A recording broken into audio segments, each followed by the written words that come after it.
Welcome everyone. This is Desi Vijay. I'm a North-South national team member and a coordinator for all the webinars. I'm glad to see you all today. And we are also simulcasting today on our YouTube channel. Welcome everyone who is joining through the YouTube also. Today and the next session, we are planning to bring you vital information about the well-being of our teens and how to help them blossom into very productive adults. Uh, we, we had started this initiative to address this generation gap between immigrant parents and children brought up here for quite a while. We had formed a team with experts in the fields, and we brought you several sessions on this initiative. We are continuing that path to bring you two more important and interesting discussions, guidance and support for our growing teens. So I'm really glad you're able to make this happen today. Welcome to another exciting webinar. Before we proceed further, let me get the usual housekeeping comments out of the way. This webinar is being recorded, and a link will be sent to you in a day or two. We are also simultaneously broadcasting YouTube channel, which will be available for you to view with the same link you had used to log in. We have a lot more of past webinars are also in the YouTube channel, and please subscribe to our North South YouTube channel. Look for the webinars, watch them at your own leisure. If you have any questions to ask to the speaker, please type them out using the questions tab or chat tab you have. Listeners at the YouTube can also use the chat functionality to post their questions. We would collect them and ask the speaker on your behalf after the presentation is completed.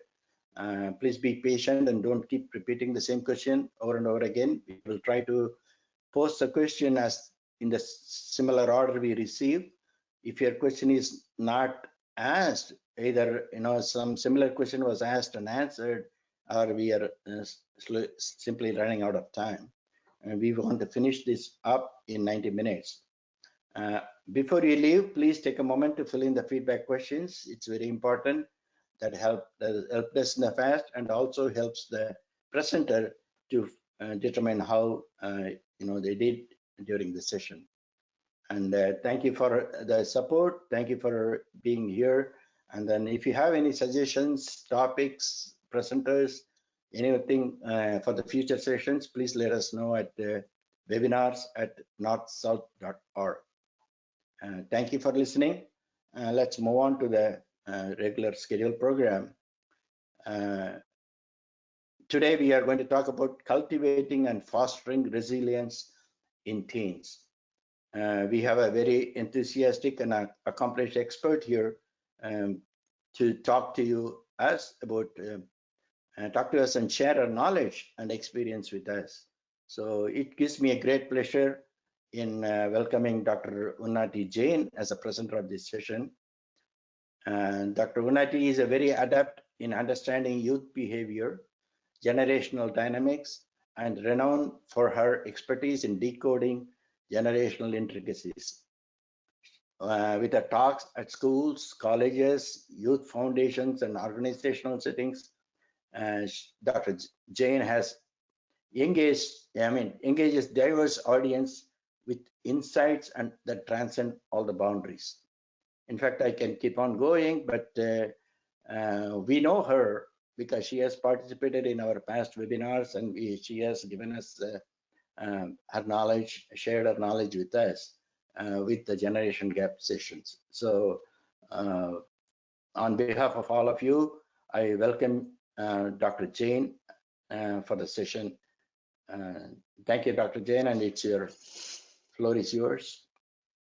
Thank you so much, Desi. Thank you for such a warm welcome. I appreciate it. Thank you, everyone, for being here on a Sunday. I do hope I can make the next 90 minutes the most valuable 90 minutes of your life, because as we understand that teens our children are the most important things in our lives, and especially us Indians, we take parenting to the next level. So I have taken the time to study our teenagers very well. So thank you, everyone, for being here. Who am I? And my company is called Gen Z New. I'm based in Fairfax, Virginia. And I am a youth behavior change expert or a life coach. I don't like to call myself a life coach because nowadays coaching is used in a very loose fashion. So I am a youth behavior change expert, and I have my doctorate in leadership and change with a focus on generational behaviors. So Gen Zs, millennials, baby boomers, Gen Xers, these are the different diverse audience that I study. And I'm very, very passionate about youth. Youth love me. I love them. I have a 20-year-old myself. I speak in schools, colleges, universities, organizations. I help coach faculty on on engaging with our young workforce. I'm also a TEDx speaker. I'm a researcher. I have a book called A Parenting Journey, which is available on Amazon, and I'm in the process of writing my second one.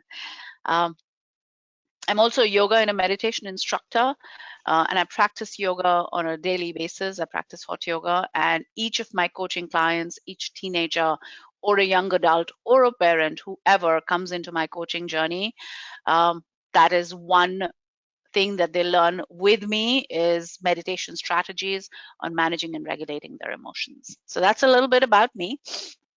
With that, I think it's very important for us to understand teen development before we jump into resilience.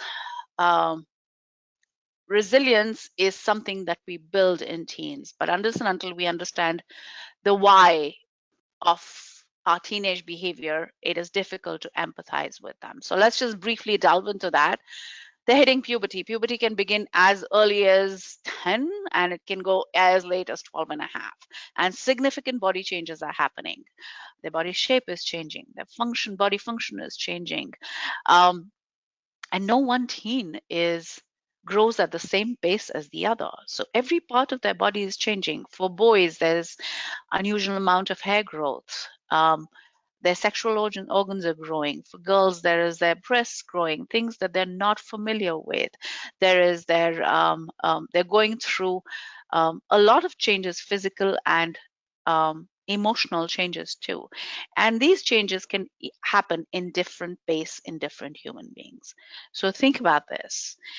When we go through as adults, when we go through physical changes, how much does it impact our emotional being? So just something to keep that at the back of your mind. And I cannot stress this enough that the one key aspect of managing teenage emotions to manage their physical changes is increased needs for sleep.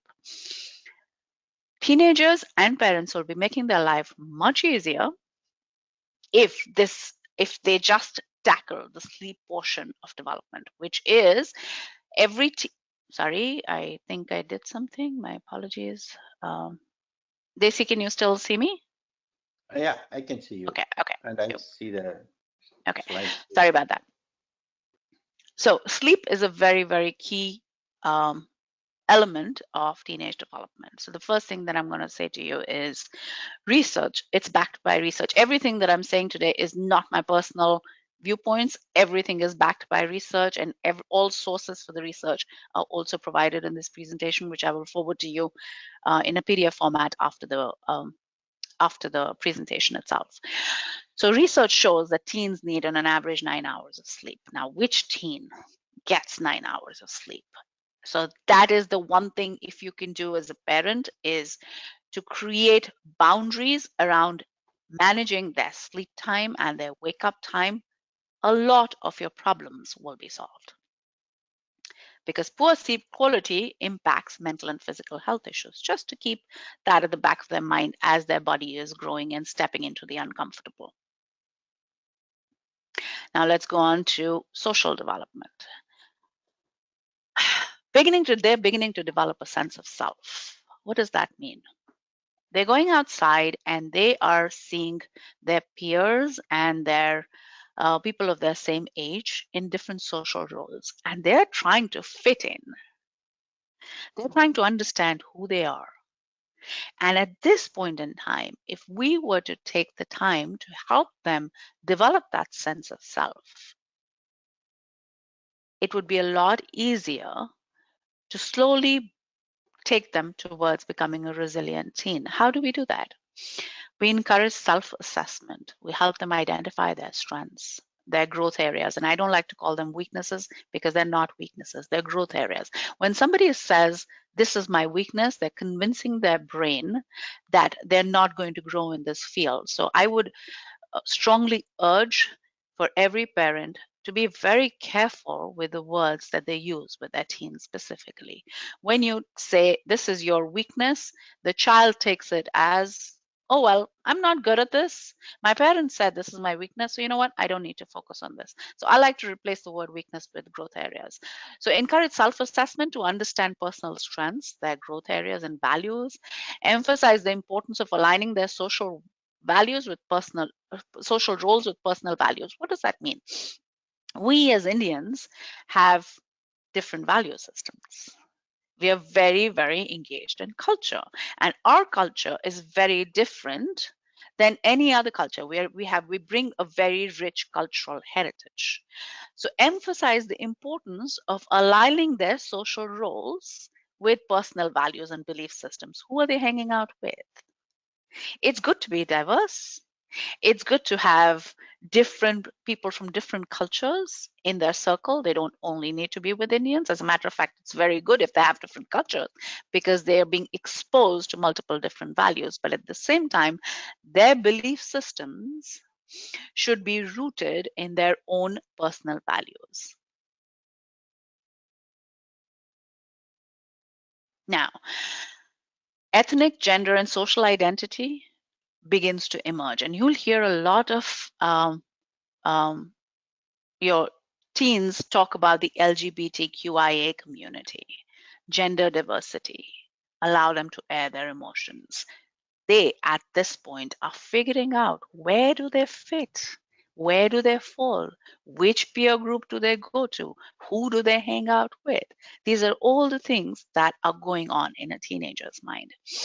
And this is a number one influence on their attitude and their behavior. So it is very important who they hang out with during their teen years as they build their foundation. So their social circle, you need to be very careful on developing their social circle. Let it be diverse. And another thing that I've noticed, which I'm going to point out over here, that we as Indian parents sometimes can also encourage our kids only to be with Indians. What that does sometimes is it takes them away from experiencing other cultures. So when they don't experience other cultures, it's reverse psychology. They automatically want to go to it. That's how a teenage brain functions. If you tell them not to do something, they're going to be curious about it and they're going to want to do it. So a balance between cultures while holding your beliefs and your values is extremely important to build social circles.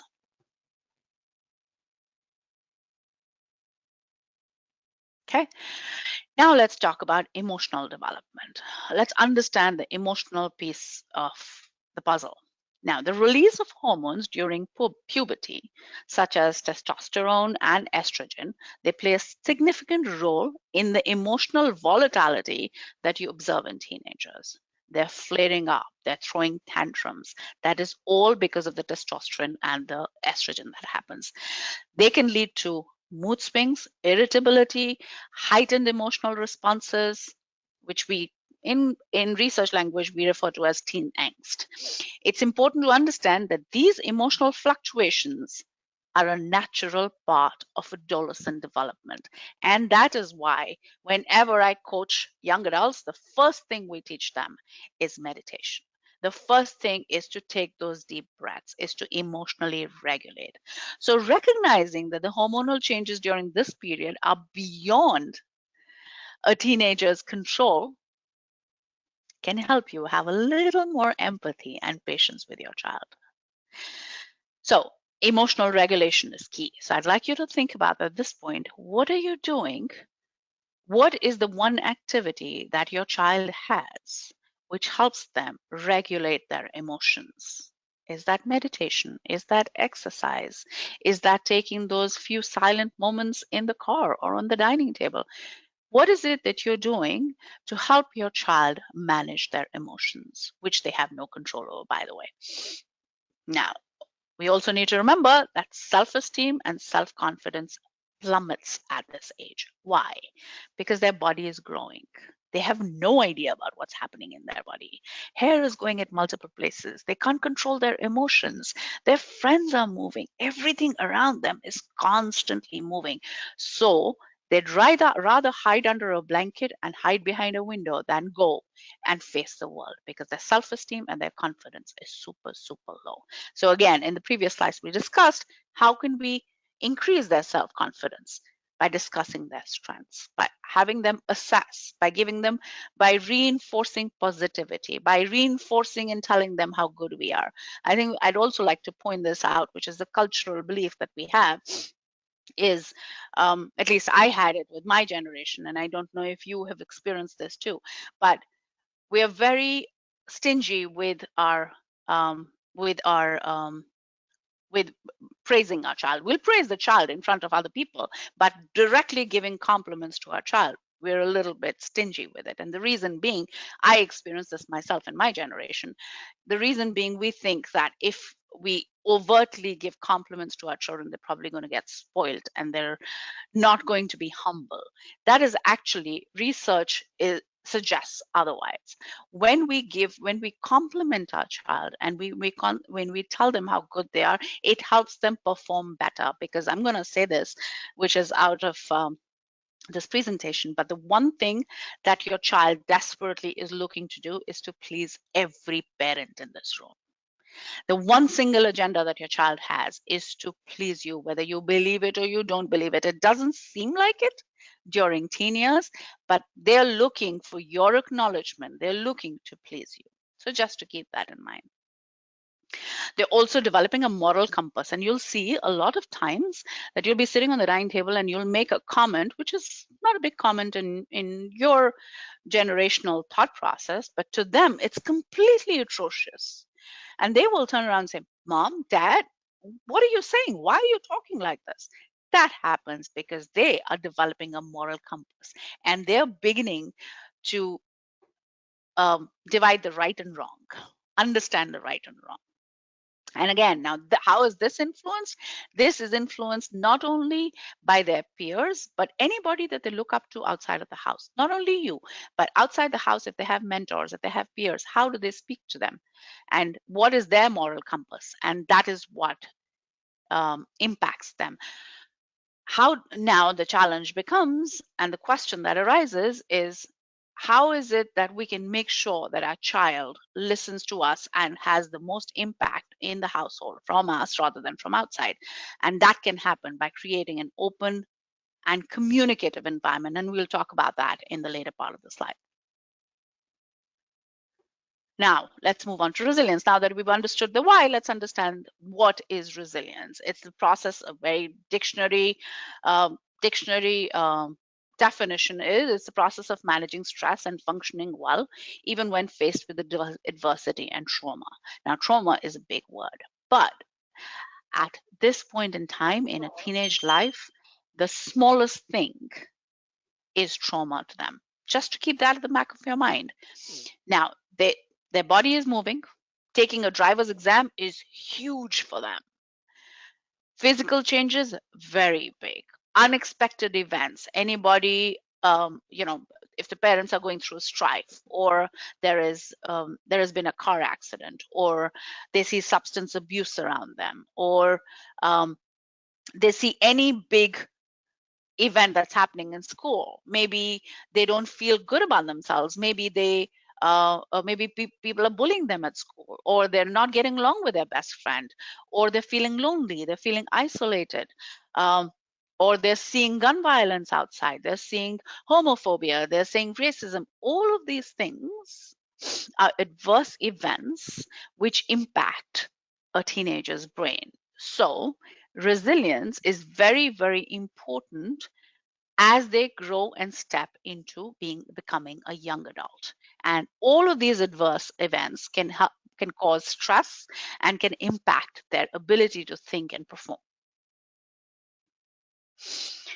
Now, why is resilience important for teens? Because it equips them to effectively navigate the numerous challenges that we've talked about and the stressors during adolescence, including academic pressure, social dynamics, personal development issues, the things that are happening with their body. And developing resilience helps teens manage stress, reduce the risk of mental health problems such as anxiety, depression, all of the very common problems that we see in our youngsters today. And resilient teens are more likely to develop healthy coping strategies and mechanisms as they grow in and become confident young adults. So it is very, very important for teens to develop resilience.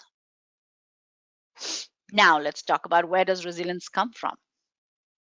Consistent relationships. There's so many moving parts in a teen's life that there are very few stable things. So the one thing that gives them relief is consistent relationships. They help them become resilient in situations which are out of their control. Now, these relations can be with family members, they can be friends, mentors, because they serve as a reliable resource for emotional support. And they need a lot more emotional support during these years than at any given point in time. Think about it. As adults, we need dependable people around us. For teens, having dependable people to turn to during times of stress or adversity helps them navigate challenges more effectively, reinforcing their ability to bounce back and continue on what they've decided to do. The trust and the security that comes with it, with stable relationships, help them boost confidence, further bolstering their resilience and overall mental well-being. So while we cannot control what happens outside, providing those consistent relationships to them wherever we can, and that can look like a mentor, an aunt, an uncle outside of a parent. Because the one thing to remember, I think I'm going to point this out too. I have a lot of coaching clients who come to me and say, why is it that my child doesn't talk to me? Your child will talk to you based on the environment that you create for them. But the one thing that we need to remember is a child will only speak on certain things with you because as a parent, there is certain gap that they want to maintain between you and them. So outside relationships which are stable can really, really impact your child's resilience. And these could be, again, this could be a mentor, they could be aunt and uncles, they could be a therapist, there could be a coach, there could be sisters and brothers, somebody who is constantly going to be in your child's life and can be that stable factor. So that is one thing that can help with resilience. Now let's move on to constructive decision making. Very, very important. Decisions, when they're able to make their own decisions, again, not big, large decisions, but small decisions which don't impact safety, of course, allowing them to make mistakes and learn from them can help them build resilience. For instance, school projects, let them select their projects, let them manage their own projects. Extracurricular activities, allowing teens to choose and take responsibility for activities like their sports. What clubs are they choosing? What art programs are they choosing? Let them manage their decisions on time management. Sorry, I lost my train of thought. And did I change the slide? Yes, I did. I'm sorry, where did I go? Yes. Extracurricular activities. Then family decisions. I think this is a very important one, including them in family discussions about vacations, budgeting, household responsibility. It gives them a sense of contribution and they feel a part of the family. So very, very important. Again, community service, helping them lead a community project, getting them involved in giving back to the community, volunteering in the community, that can help them build those decision-making skills. And then setting goals. I think the one thing that that I emphasize with every coaching client of mine is that, and I do it personally too with my son and with every person that I coach, is I set up a vision board. Very important to have goals.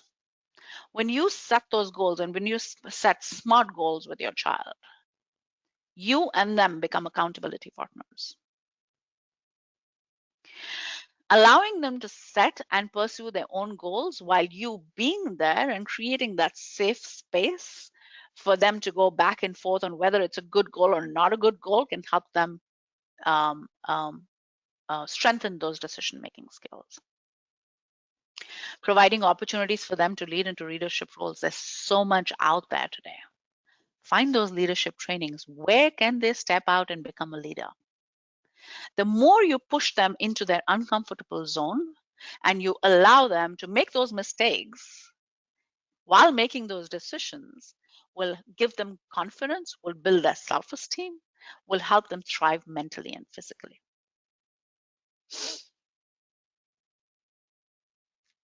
And I think one more thing that I'd like to point out over here, which again doesn't fit in over here, but I'm going to say it because I get a lot of questions at technology. How do we manage technology? Allowing them to set their own boundaries and rules regarding the use of technology and social media encourages them to make mindful decisions. The more you allow decisions to come from them, will not only it will not only strengthen their decision making skills, but it will also hold them accountable. They begin to become self accountable. So very, very important. It helps in resilience building. Sense of self. How do you develop a sense of self?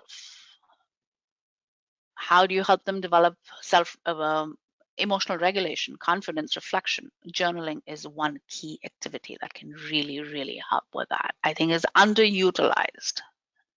Journaling, mindfulness, and self-reflection exercises helps them explore their thoughts and feelings because they're constantly in their heads. Their thoughts are so fleeting that they're unable to manage the physical and the emotional physical what's the word that I'm looking for, the physical changes and the fleeting thoughts. They're unable to manage it. So encourage journaling and maybe journal with them. I think that can be a great bonding activity. The more you model behavior, the easier it is for your child to follow it. Creative expression, that helps them develop their sense of self. Support involvement in arts, music, writing, or what is their creative gene? They must have something. Speak to them about it. Ask them, figure out what is it that sparks their creativity. Let them try new hobbies, something out of the ordinary. It doesn't have to be the same thing that everybody does. Maybe they like cooking.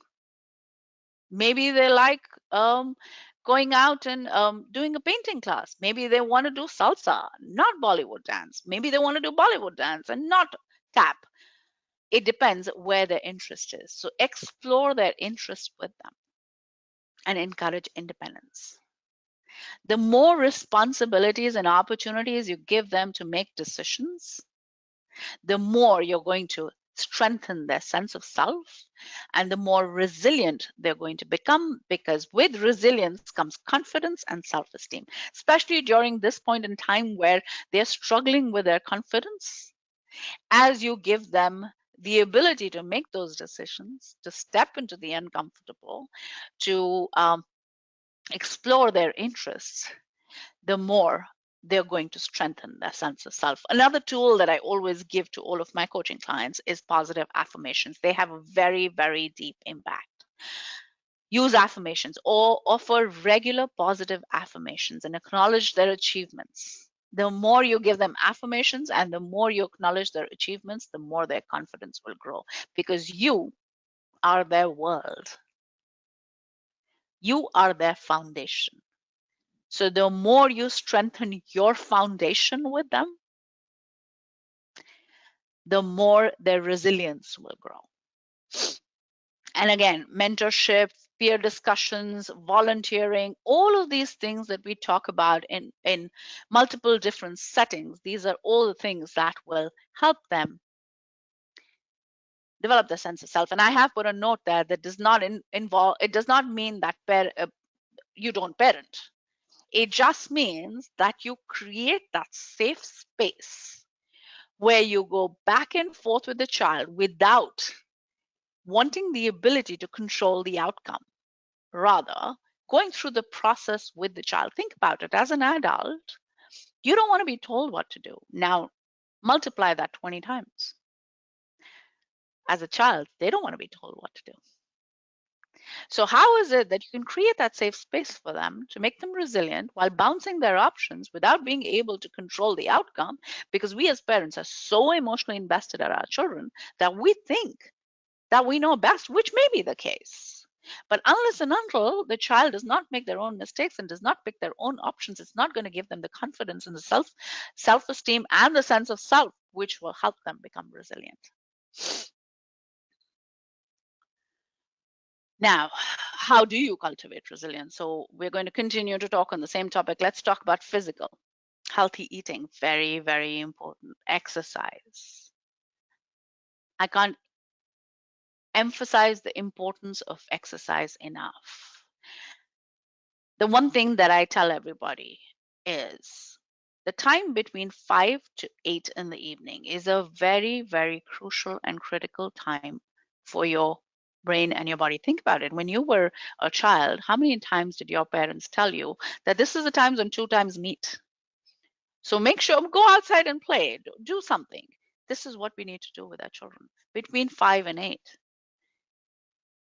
Help your child step out, go get that sunlight. Encourage interaction with other children. Exercise is key during teenage years, and their exercise does not need to be the gym, does not need to be yoga, it does not need to be your form of exercise. It can be what they enjoy. It can be dancing, it can be biking, it can be walking, it can be sitting outside in the sun on the grass. It doesn't matter. But find that way to get them outside between that time, get them to develop eating habits, spending time with friends and family, especially during the evening times, because as research says, that is when the brain dips and gets into those negative thought patterns. And of course, we've talked about the importance of sleep. Strength training is also very keen. Depending on where the child is, introduce teens to age-appropriate strength training. It could, it doesn't have to be lifting weights. It could be push-ups. It could be squats. It could be resistance bands, whatever that may be. Hydration is another thing, which is very underutilized, I think.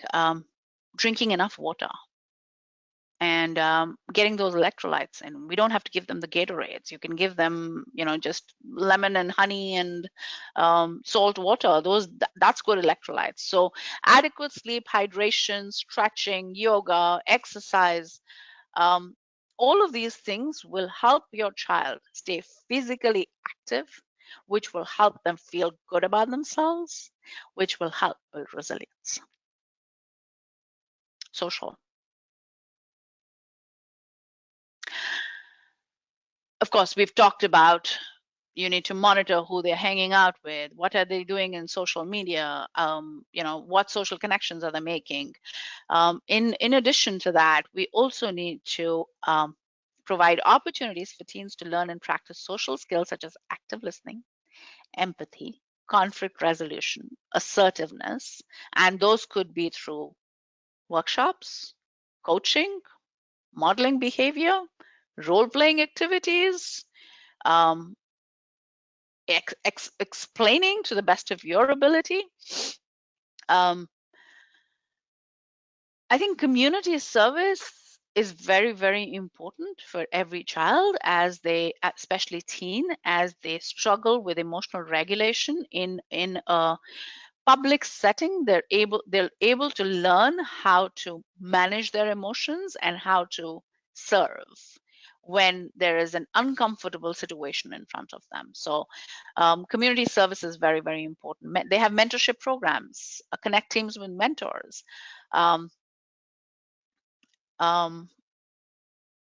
How am I going to put this? Let me try the best way to put this.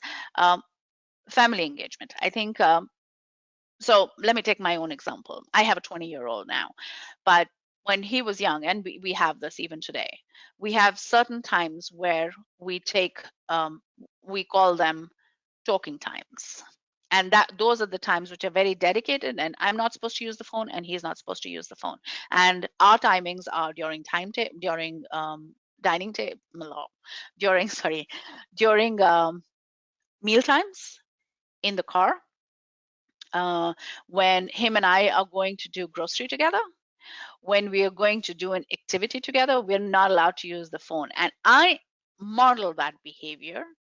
And now, because he's 20 years old, I have told him that if either one of us does not model that behavior, the other person has the right to call the other person out.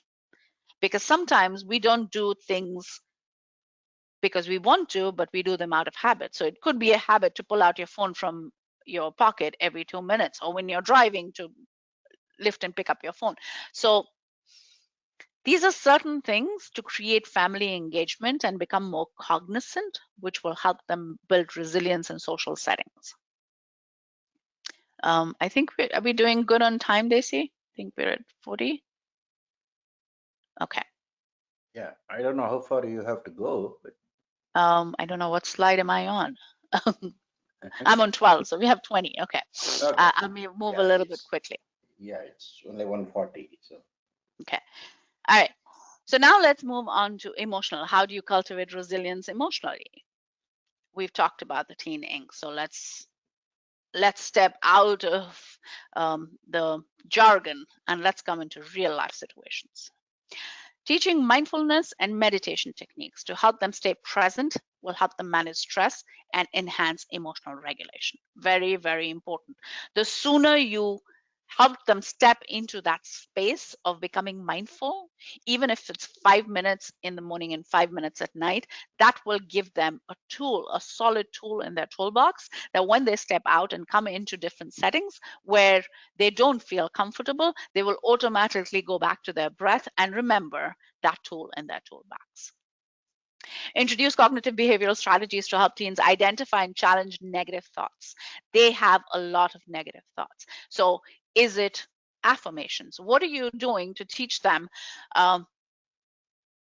affirmations, or the ability to control their thought processes from negative to positive? For instance, what I do and what I teach my coaching children is I tell them to put, and you can use this too, is put out over there the full form of fear, false evidence that the full form of fear that I like to use is false evidence that appears real. And every time that your mind goes into negative mindset, where you start questioning your own belief systems, ask yourself, is there any evidence to support this? So let's say you tell yourself, you have a big exam tomorrow. I know I'm going to fail. And a lot of teenagers do that. I know I look ugly. I know I'm going to fail. At that point in time, if you take a very practical solution to it and ask yourself, do you have any evidence to prove this? Your mind will automatically take that negative thought process and turn it into positive thought process. Again, exercise, deep breathing exercises. These are all healthy coping mechanisms, goal solving and problem solving. This will setting realistic goals and developing problem solving skills that can help them feel more in control and capable of handling challenges. Positive relationships. Are you fostering positive relationships outside of not only the parents, but aunts, uncles, extended family, cousins, and all of the friends and family that you see around? Gratitude, big one. We all, and this, I think every parent in the room, this can be for you too. Gratitude is underutilized. And I often have a lot of parents come to me who turn around and say, you know what, my child is not grateful. And the first question I ask them is, do you teach them gratitude? Do you have a conversation around gratitude specifically? What is gratitude? We expect our children to be grateful to us, but we never sit down and have that conversation with them. A thank you and a please is not gratitude. How do you teach them gratitude? If you were to turn around and tell them gratitude will raise your self-esteem, because think about it. When you're walking on the road and you give something to a homeless person, the feeling that you get about yourself is very exhilarating. It increases your self-esteem. You feel good about yourself. Break down gratitude with them and help them practice that gratitude. What I do with my son and with my coaching clients is I'm very careful about thanking them each time that they do something for me. For example, me and my son have this habit of I constantly thank him when he does something. What that does to his brain is he constantly thanks me back when he does something. So gratitude is a very, very important tool, and let them keep a journal about it, a gratitude journal, or regularly when they're journaling at night to let them reflect on how did gratitude impact them today. Then a balanced lifestyle, which we've already spoken about, creating that balanced lifestyle of includes regular physical activity, a healthy diet, exercise, adequate sleep, again 9 hours of sleep, and a time for relaxation and fun. Very, very important. And again, I'm going to go back to my culture. Sometimes in our culture, sometimes it can be hard to give that child that space of not doing anything, of creating that space of not studying, not doing anything. And I'm not making this a generalization. I'm talking about it from my own point of view. So please, if I offend anybody, my sincere apologies. Then again, one more thing I'd like to point out is helping them understand and accept that setbacks and failures are a normal part of life, and view these experiences as a learning and growth curve. Can help them grow emotionally, encouraging them to be independent, doing things on their own. They will feel the minute they feel self accountability, you will see their confidence go up.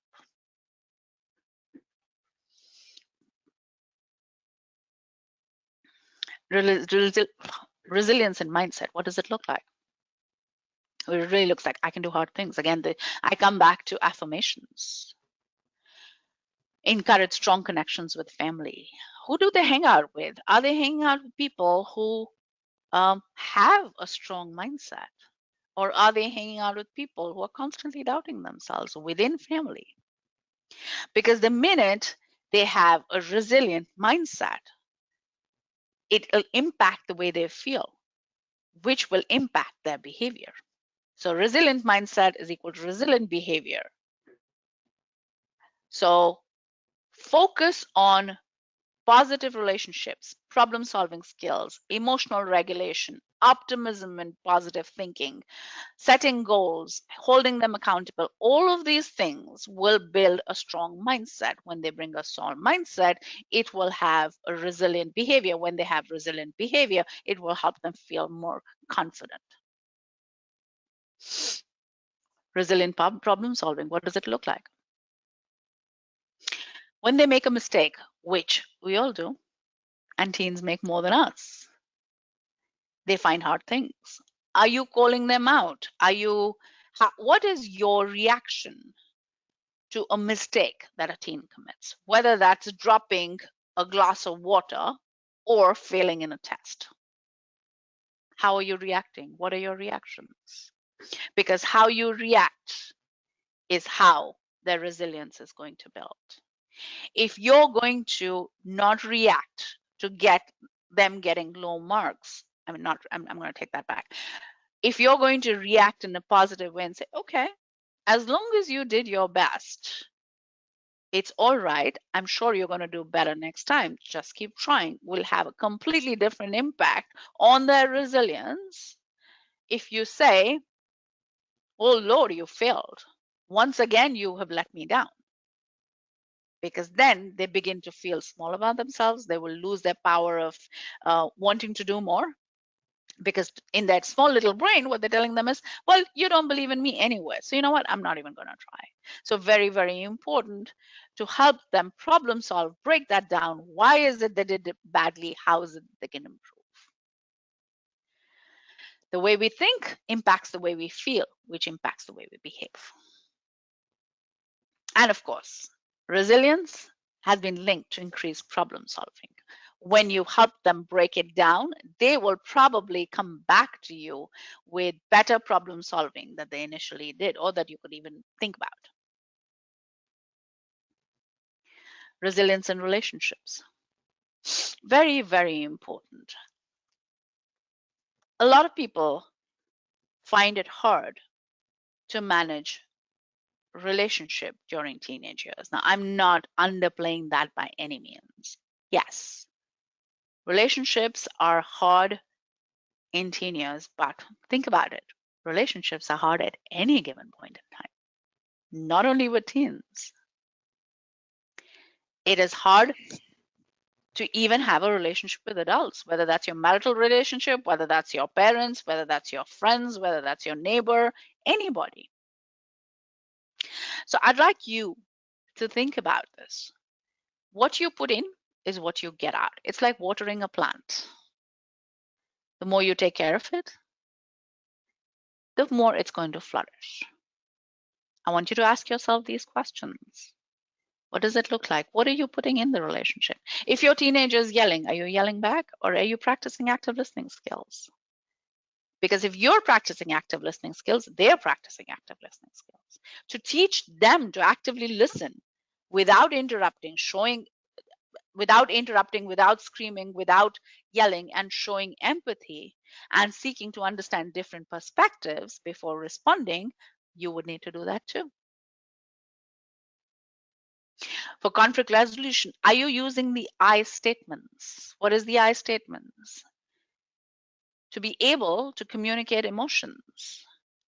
I am feeling upset right now and I don't want to answer your question. I am going to take a break and let's reconvene in 30 minutes when both of us are calm. I am upset. I am angry. You need to equip them with strategies such as using the I statements to express feelings, negotiating compromises, finding common ground. Vocabulary is very important in building relationships. So you're not talking at each other, but you're talking to or with each other. Are you able to spend time apart? Do you have that trust in relationships? Do you trust your child? When you're spending time together, are you spending quality time together? Are your phones put away? Are you not doing anything that distracts you from each other? Is your relationship volatile? The minute the other person steps into the room, are you blowing up? When we practice as parents all of these relationships, and again, this can all be done by setting boundaries, and that's a different workshop that I hold. If you'd like to join, you can message me on it. Setting boundaries is very, very important in relationships, whether that be it with your teen, your friends, your partner, or anybody else, to be able to have healthy relationships. And as we noticed in the earlier relationships at the beginning, as we noticed in the beginning, stable relationships are one of the top factors in developing resilience in teens,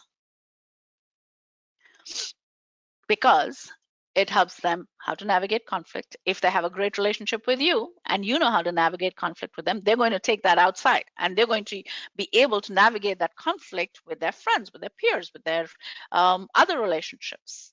It gives them confidence, because you're not, often I hear parents say that I don't, or anybody for that matter, when I coach adults too, I hear adults tell me that I hate confrontations. I don't like to get into conflict. Here's what I'm going to say to everybody.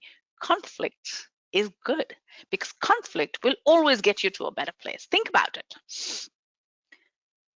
When there is conflict between two people because of difference of opinion, when you have that conflict, when you come on the other side, both of you know what not to do, and you will come to a new form of relationship. So conflict is a very good thing. Conflict is where relationships grow and thrive. So don't run away from conflict, but just remember that conflict, when you come out of the other side of conflict, you're able to establish a new rule, a new boundary, and you're able to get closer in relationships. Let's, I just put in some case studies over here. One of the case study in suicidal in adolescent girls, which the source is at the bottom if anybody wants to check it out. It said that the presence of healthy peers, parents, and we're just going to go through all that we've already talked about. Healthy peers, parents, and extrafamilial adults was linked with greater resilience. So the more stable relationships you have with peers, with parents, with anybody outside, it reduces the rate of depression and suicides, and it builds resilience. Facing difficult feelings, effectively expressing difficult feelings to others, and writing were all identified as positive emotional processing skills. So again, facing those difficult feelings rather than eating them, drinking them, snacking them, or running away from them, hiding under the blanket from facing those feelings, will build resilience and lower the level of suicides. So again, here we see an importance of developing the sense of self and encouraging open communication. And I have another workshop on open communication where I get the multiple generations together and help them, give them strategies and a toolbox which encourages communication. So encourage open communication with your child. And again, cognitive processes, it said that the shift of perspective and recognition of personal choice and control were the cognitive processes identified with high resilience. So if they're allowed to make choices, helicopter parenting. I think this was a millennial model where they said that, where you need to go over everything that the child does. And that gives you lower self-sufficiency and ability to develop resilience. And of course, allowing appropriate freedom, on the other hand, will help you develop resilience. Creating action, exercising independence, creating a future, and finding purpose in life are all goal-oriented actions that are linked with high resilience. So you can work with your team together to do these things, but you should also allow them the space and the ability to do them on their own. So with that, I'm going to end over here. I think we're perfectly on time. It's 1:55. Thank you so much for being here. I think we've walked through a lot. I'm happy to PDF this presentation and I can share it with Desi, and Desi can share it with everybody who's been kind enough to join today. I hope it's allowed you to see the importance of resilience and how you can build it. Where can you find me? That's my website, that's my email, that's my phone number. I'm very active on socials.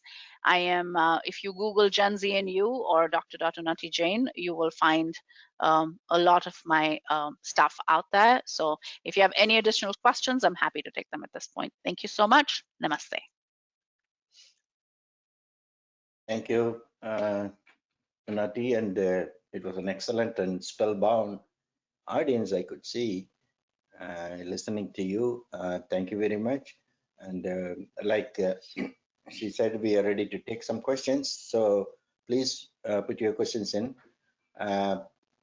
Giri, would you like to start with the YouTube question? Yeah, there's two questions on YouTube. First one is from Swarna.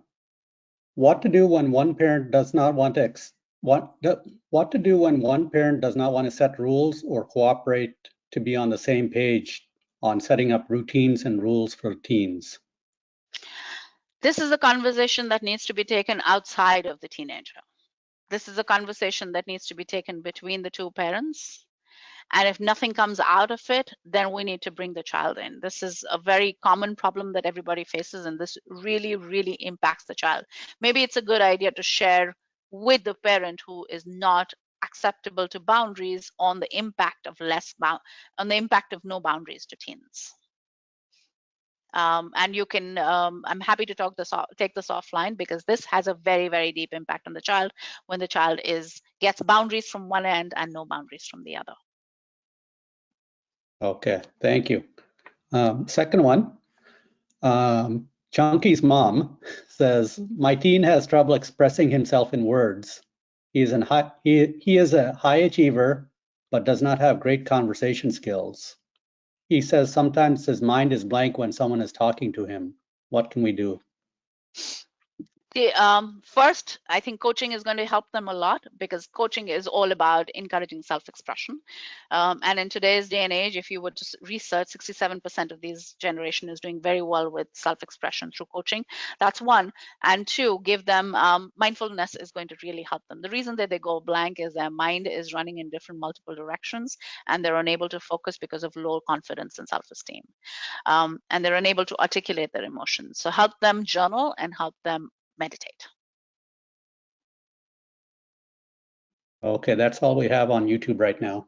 Okay. So yeah, in go to, we have one which is, I don't know, it's a comment or she says, yes, I'm interested in setting boundary classes too. So is there any guidance for setting the boundaries class? I'm sorry, I don't understand that question. Yeah, I don't either. Please elaborate a little bit about your question. The next one is, if the teen is rebellious but refuses help or counseling, what do we do? So teens are rebellious. Teens will always be rebellious. It's a question of how we are putting it across to them. So what I would suggest is talk to them about coaching, because coaching is not about a problem. When we tell them you need to be counseled, we're basically telling them you have a problem. So when we tell them that we're getting you a resource who is going to help you step into whatever you want to do, and this is a resource that we're providing to you not because there's something wrong with you, but it's because you have a lot of potential and you can grow, then coaching will really help you. So coaching is about creating a space for the child to articulate their emotions and to be able to express themselves. So when you talk to them about, don't use the word counseling or therapy, because then you're telling them you have a problem. Get them a coach. Thank you. And the parent came back and says she's mentioning about there are classes about setting boundaries. So I'm asking about that. There is a workshop that I hold. If you go onto my website and you put yourself on waitlist, when I have enough people on waitlist, then I do a workshop on boundaries. I do them very often. So please visit my website and you can put your email over there, and you'll be added to my list. So the next time I hold the boundaries workshop, you'll get an email about it. Perfect. Yeah, probably that's what she's looking for. The next one is, my teen always compares Indian parents and American parents to her advantage. Say that again. Say that again. My teen always compares Indian parents and American parents to her advantage. So yes. So here is where boundaries come in.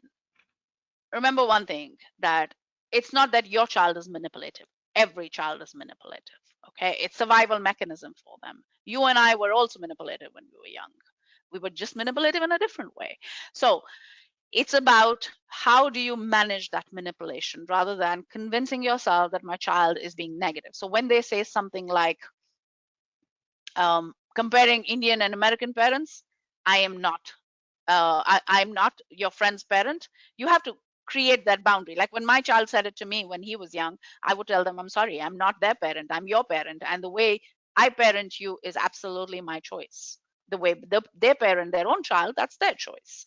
So what your child is doing is manipulating you, but if you establish that boundary, very clear-cut boundary, they will understand not to cross it, because it's also disrespect. So make sure you establish that boundary and say that one sentence to them, which tells them that they need to respect the way they are being raised, because that's your culture. That's how you raise them. Thank you. The next one is, my teen has trouble making friends. How do I, as a parent, help him? By having those open conversations, by being your child's best friend. I have my TED Talk. Please go ahead and listen to that TED Talk. That TED Talk should help you. But create that safe space where they're able to come and voice their opinions. this is a very, very crucial time. I don't know how old your child is, but it's very, very crucial, especially during middle school and the beginning of high school, that children find it very, very hard to make friends. There's no stability, and that's why we go back to stable relationships. They will find it hard to make friends, and it's not only them, it's everybody at that age, because the changes are so fast moving, people are changing, that they're unable to form those stable relationships. So create that safe space where they're able to come and voice what they're feeling. And when they feel confident, then as their self-esteem increases up until they reach high school, they will begin to form their own set of friends. Thank you. Getting my son to practice mindfulness is very difficult. What are some of the practices we can follow? Modeling behavior, big one. If your child, I'll give you an example. My son, and I'm not allowed to give other clients examples, so I'm sorry I keep bringing up my son because it's client coach confidentiality. So that's why I keep bringing up my son. I have been practicing yoga for now 20 years, and I was trying to get my son into yoga. And he's been watching me do it. And about a year ago, he started doing yoga on his own, and he started going to hot yoga classes. He does it on his own now 4 times a week. So modeling behavior, what your child sees you do, they will automatically gravitate to it. And that's one. And then it may not happen at your timing, but it will happen eventually. Second is whenever, I don't know how your child is. If you tell me how old your child is, I'll probably be able to guide you a little bit better. But if they're in the 13, 14, 15 range, then it's a possibility that you could create a boundary where they're supposed to sit for 5 minutes and meditate. A boundary works at that point in time. If they're a little bit older, then every time they go into lack of emotional regulation, you can remind them very empathetically that at this point in time, if you were to practice it. So take the story on to you. You know what? When I go through this, I just sit myself down and I take those 5 minutes where I tune everything out and I just focus on my breathing. When you continuously say that, your child may not listen to you immediately, but their brain is registering it. So when they go into this dysregulation of emotions, they'll automatically go back to that tool. Yeah, the parent came back and said 14 is the age of the son, I think. 14, then it's very easy. You can create a boundary. Just create a boundary and say, that's your boundary, and tie it to a reward. So every night you're supposed to take 5 minutes or 10 minutes to practice meditation. This is what you're going to practice. And don't use the word meditation because that takes them away. So say you're just going to sit down and listen to this music, and this is the time that you're going to do it. So between 9:10 and 9:15, I'd like you to sit down and do this. And I'm sorry you're not getting anything else till you do this. So tie it to a boundary and a reward. It'll work for 14-year-old for sure. And someone is asking, can you please share your website and contact details? So can you just display that slide? Yes. Is my slide still working? No. What did I do? I see the blank. Blank Okay. Now do you see it? Yeah, now I see that. Go to, yeah, here's the one. Just leave it there for a while. Sure. Let's see.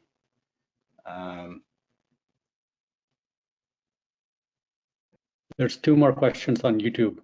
Yeah, go ahead, Giri. In spite of giving all the self-management control, my teen is addicted to the screen at the cost of grades. How old is your child? Could you please ask that question, Giri? Thank you. Sorry. Oh, we'll see whether they respond. In the meantime, in the meantime, they're addicted to they're addicted to the screen. So this is a red flag. If you go onto social media, you will see on my Instagram, there is or on TikTok, anywhere you can go, there are some of the red flags that I've mentioned, and this is a big red flag. If they're using excessive social media, there is some emotion that they're running away from and they need help. I would get them help with immediate effect. You can also schedule a free consultation with me from my website if you'd like to talk more about it, but it's a very big red flag.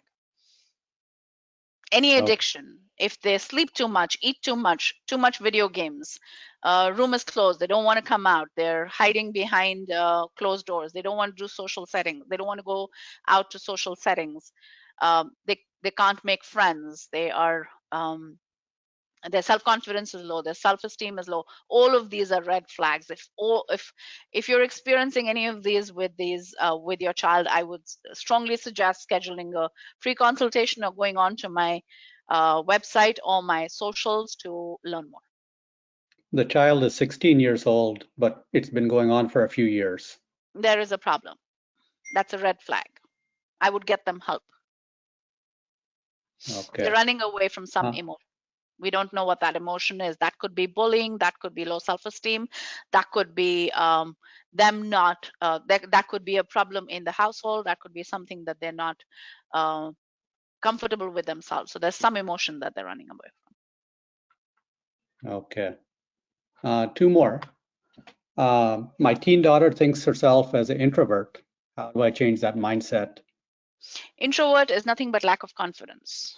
When somebody says I'm an introvert, that's basically what they're telling them. What they're telling you is I don't have the confidence to go outside and make social interactions. So that's what she's basically telling you. We need to arm her with confidence. So again, coaching is a big thing that you can help them with. Do a sit down and do a self-assessment with them, identify their strengths, identify their growth areas. Once you've identified their growth areas, it could help to get them support in those growth areas, because their confidence and their self-esteem is low. That is why they're unable to connect in social settings. Okay. More about the same teen. Due to other community peer pressure, my teen focuses more on the screen, games, doesn't come for therapy, follow peer schedule to hang out with them, skipping homework. This is about the same person. That's the introvert.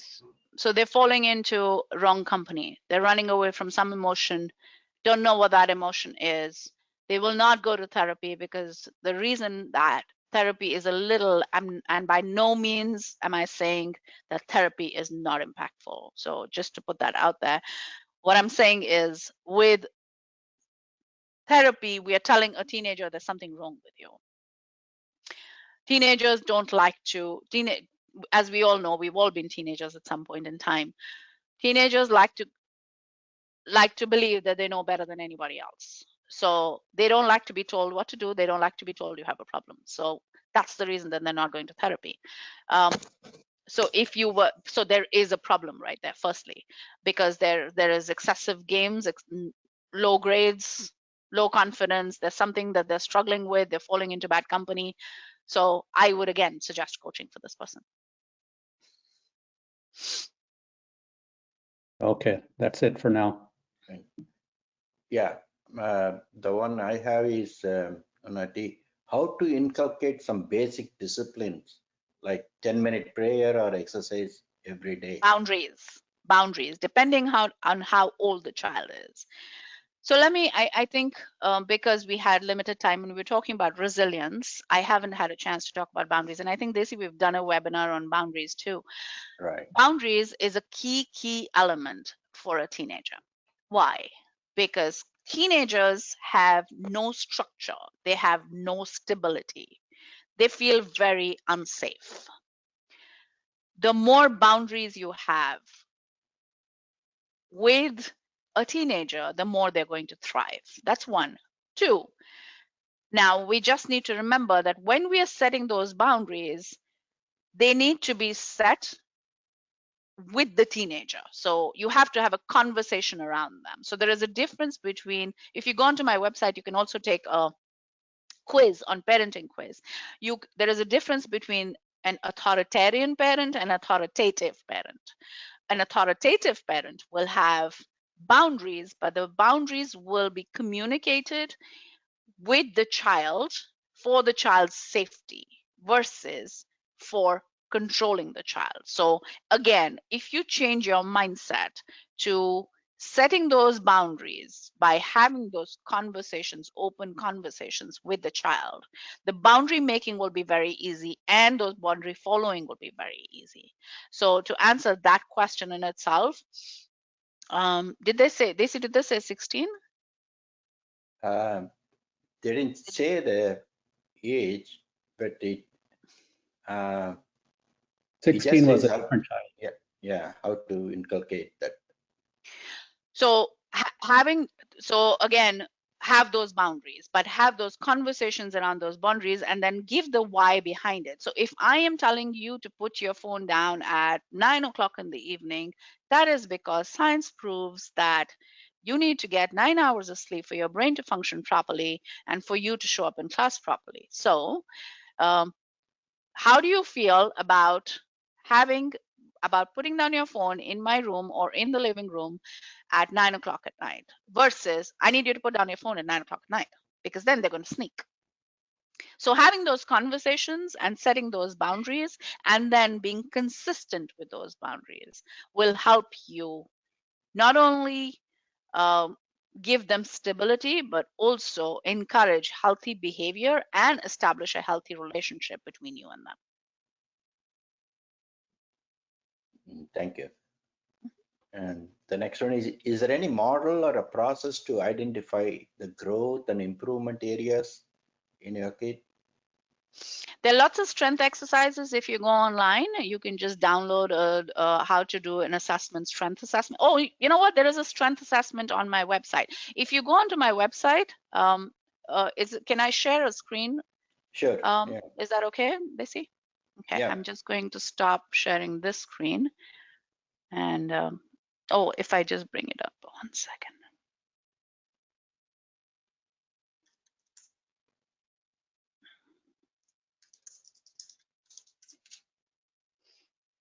Can you see my website, Desi? No? No. Okay, now can you see it? Yeah. Okay, Yeah, so if you go onto my website, this is my website, it's unnatijain.com. If you go onto my website and you go here, there is going to be, no, here. If you go under Get Started, there are self-assessments. And here, there are all of these assessments that are all free of cost. You can go take, your child can go and take any assessment, and that'll tell you where they stand. And here there is a TED Talk too. So let me just take you through while I'm here. You can also understand, if you're wondering what is life coaching and what is the difference between life coaching and therapy, you can come here. This has details on what is the difference between coaching and therapy. And then all of my podcasts are also listed here. You will get a lot of knowledge from the blogs and the newsletters. That's excessive content over here. Then my book is also available here.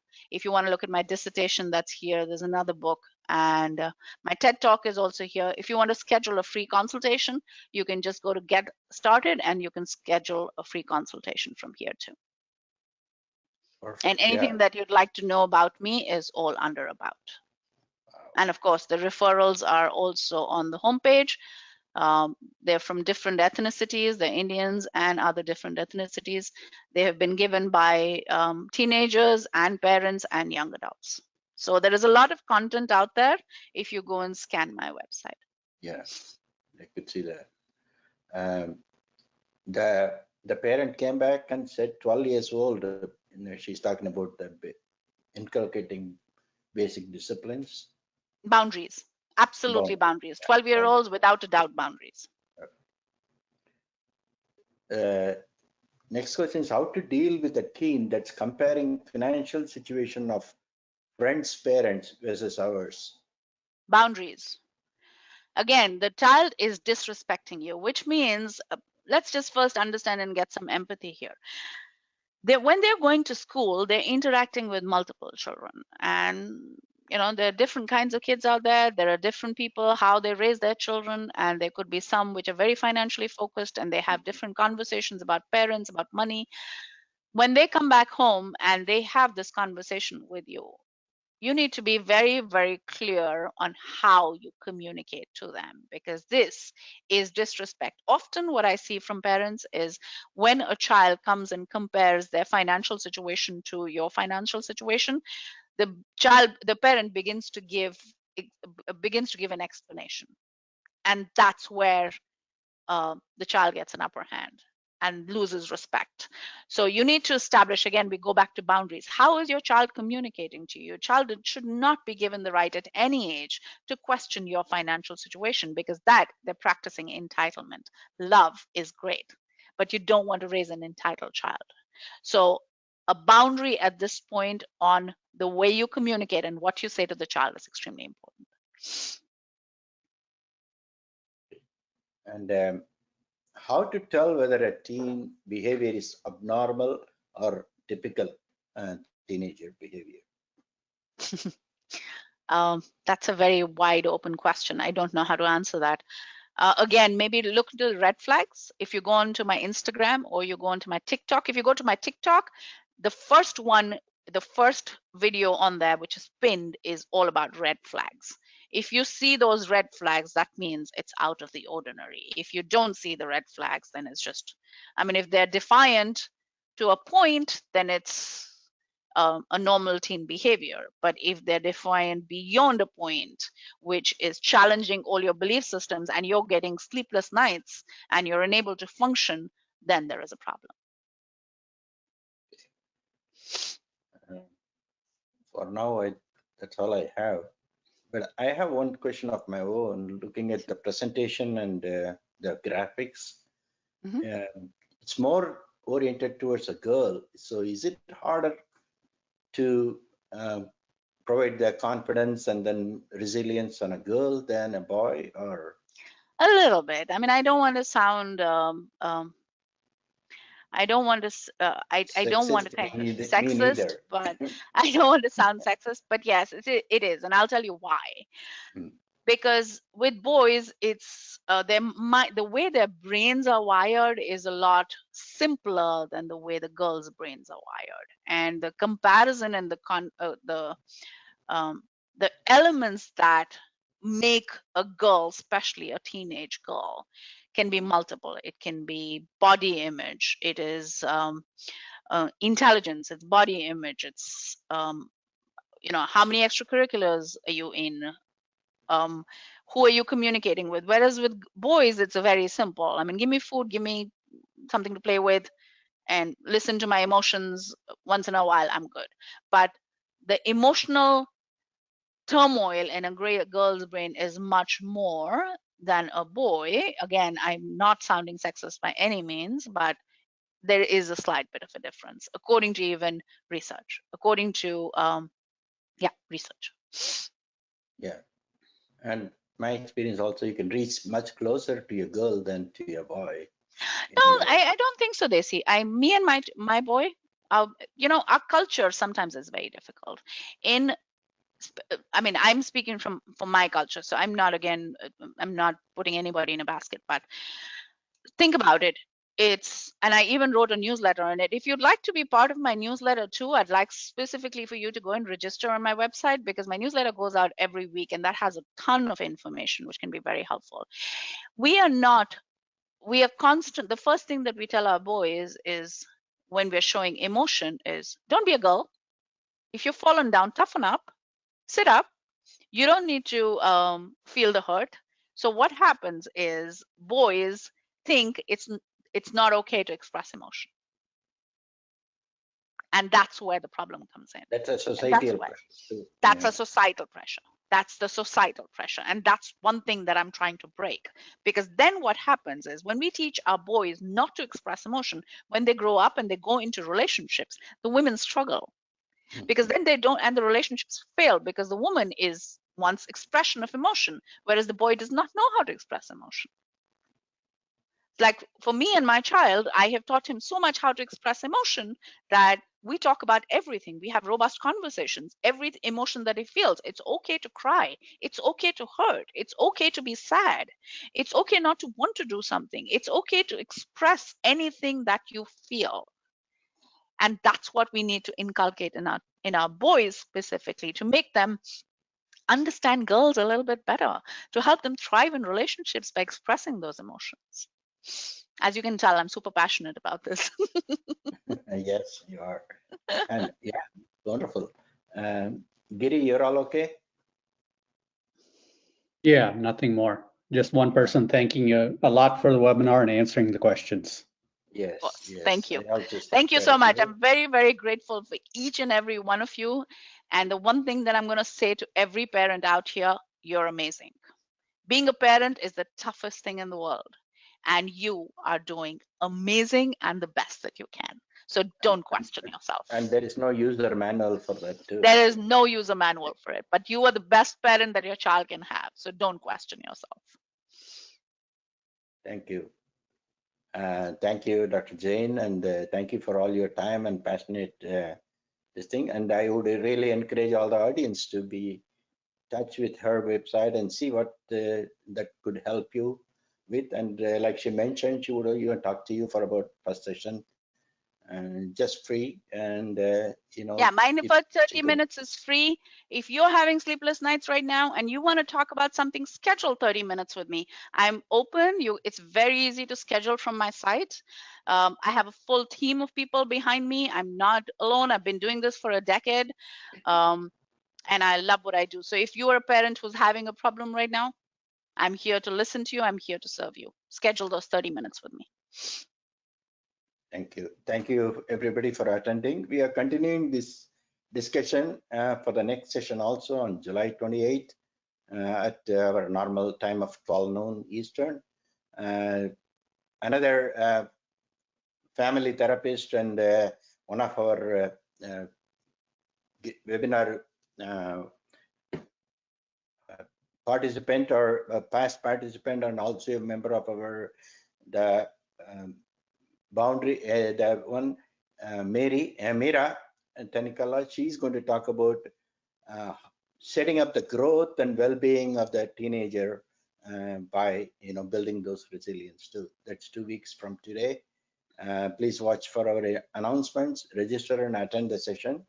And also before you leave, fill in the feedback questions and then help us out. And I hope to see you all here next time in 2 weeks. And thank you and enjoy the summer. Yes, please give feedback. I'm always looking to do better. So your feedback is very important. Thank you so much, Desi. Thank you, Gary, for all your hard work. Thank you. Yeah, thank you, Unnatti. And then, yeah, have a wonderful summer.